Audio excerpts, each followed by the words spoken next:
Speaking of the universe, dark forces are at work in the cosmos. And we've talked a lot about dark matter and dark energy.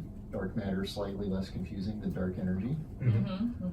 Dark energy, basically just a name for something we don't know anything about it, except that we see something happening, and so we give that thing a name. Dark energy, and that something is the acceleration of the expansion of the universe. Right. And I'm setting it up to the extent of my knowledge so that you two can take it from there. I couldn't read the article because it was behind a paywall. Or I don't pay for New York Times or something like that. So I'm going to let you summarize it, and then I will jump in and have more discussion. Okay. So in the very early universe, there was a period called inflation, where the universe expanded very, very rapidly, so that parts of the universe got essentially disconnected from other parts from a communication standpoint. In other words, they were too far away for light to get from one to the other, so you've got some heterogeneity, some lumpiness. Your Jim is nodding, so I haven't made a mistake yet. Oh, he's like, oh, you make mistakes. So many mistakes. So many mistakes. Jim, take it away. Too many mistakes to. And then now we're in a period where it's sort of more stately, but in the last 20 years or so, Hubble observations and other observations shown, it's not really a constant or slowing expansion, it's actually an accelerating expansion. That's what we call dark energy. Right. So I think the idea that this article that we're going to be talking about here is getting at is this. So there are basically, up until recently, there were two eras in the universe: the recent universe and the very, very early universe, meaning the first trillionth of a trillionth of a trillionth of a second, where we really need to posit the existence of something weird to get the universe to do a thing we think it did. So that is, we think the universe started to expand very, very rapidly, like Jeff said, in the first very, very fraction of the second in the universe, and now it's accelerating, or it's expanding at a rate that is accelerating also. In either case, what does that kind of mean? If you think about it, it's like the universe is being pushed apart faster than we think it should. What does that mean is happening? It's like an anti-gravity thing, right? Yeah. So we kind of have to just invent this thing.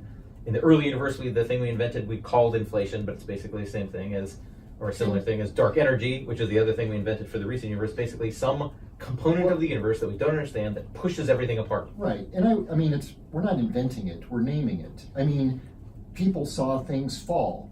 Right? You let go of something, it falls to the ground, and they said, "Oh, gravity." We didn't understand what it was. Right. You name it. We didn't invent gravity. Right. We just observed this thing happening, gave it a name, and then eventually figured it out. So that's where we are with dark energy. In a sense, yes. In a sense. So I guess dark energy is just whatever the thing is, which is causing. So that we see the effect, but we don't really know the cause. And so we're trying to figure out. So I guess we're just naming this unknown cause, dark energy, in the recent universe, inflation, in the early universe. But there's another issue that we've had recently in cosmology, and that is when we're taking measurements of one of the fundamental parameters in cosmology, which is the Hubble parameter. Right? That's the rate of expansion. That's the rate of expansion of the universe. So, for example, nowadays the rate of expansion of the universe is something like 72 kilometers per second per megaparsec, and that sounds complicated. All it really means is if you have an object that's 1 megaparsec away, and a megaparsec is 1,000,000 parsecs. Pretty far. And a parsec is like 3 light years. So it's really big. But how fast can the Millennium Falcon idiots travel? So if an object is 1 megaparsec away, it's going to be moving away from us at about 72 kilometers per second. If it's 2 parsecs away, that's 144 kilometers per second, and so forth. That's 12. Or the Hubble parameter. But here's the thing. The way we measure the Hubble parameter is we look at these galaxies and see how fast they're moving away from us, and then thus construct this thing. It's a very empirical measurement. It's empirical measurement, and what we find is about 72 kilometers per second. But then we used the Planck spacecraft, which we've talked about in previous episodes, where it looks at the cosmic microwave background and uses some funky characteristics of that to measure the Hubble parameter. And it finds something like 67 kilometers. So it finds a different answer. Outside of the error bar. So the error bars in 72 are actually like reasonably small. They're fairly small. And so both of those measurements don't fit together, and this has been a serious concern for us in cosmology because they should be the same number. We've I think touched on this. We've touched on this, yeah. But this paper that we're talking about today is an attempt to solve to get those two numbers to work together. It could be, of course, the answer to this could be just some systematic error in our measurements, right? As you guys that are experimentalists or have some experiment know that it's hard sometimes to figure out the systematic errors in your measurements. That is, there could be something wrong with your detector or the way you're doing the detection or the way you're analyzing the data. So that could be it.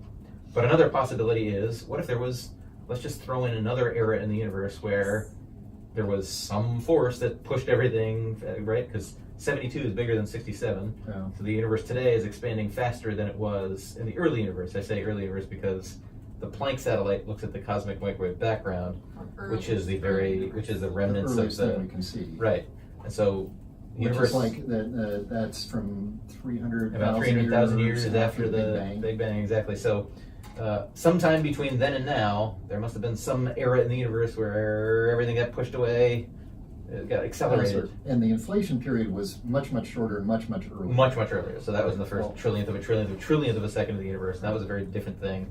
And the thing that's happening now, the thing that we call dark energy, that's a thing that is changing how fast things are accelerating only recently, but not early on. And so earlier, just throw another... When I was anticipating we were going to have a big fight on the show about eras, I was saying, what's different in this era? And you were like, nothing, it's a different era. And I'm like, what is it that's different about it? So the difference is the speed of the expansion era. Right. I didn't understand what you were talking about. I don't know. I was like, what's different about the era? And you're like, it's a different era. I'm like, why is it a different era? Because it's in between that era and this era. I was like, what is it about that era? And you're like, ugh. I was like, sounds like a fascinating conversation. That's me most of the time. I don't understand what you're talking about. Okay, cool. But anyway, so this is a cool thing. Good summary. Yeah. I liked. They were so one of the articles I was reading about it said that they were so basically like now all the people who are working on different types of models and trying to figure out how the models work with this. He called it the cosmological whack-a-mole.